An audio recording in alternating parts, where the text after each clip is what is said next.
تاریخ کی بالکنی سے جھانکیے ماضی کے جھرونگوں میں اور نظارہ کیجئے کہ کربلا کا میدان کیوں لگا تھا۔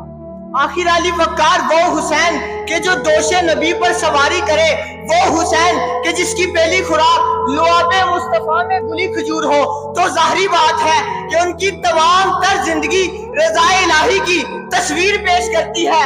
اور پھر وہی حسین کہ تسلیم جاں کرے تو پھر کر کے دکھائے کہ اسی کے سامنے اکبر جوان شہید ہو، عسکر کے ننھے گلے پر تیر چلے اور عباس علمدار کے بازو کاٹ دیے جائے، مگر مجال ہے کہ آنکھوں میں آنسو آئے ہو۔ علی وقار جو 72 شہید کروا کر نوکے نیزہ پر قرآن سنائے تو پھر انسانیت بے ساختہ پکار اٹھتی ہے۔ صدقے خلیل بھی ہے عشق، صبر حسین بھی ہے عشق، معرکہ وجود میں بدر و حنین بھی ہے عشق۔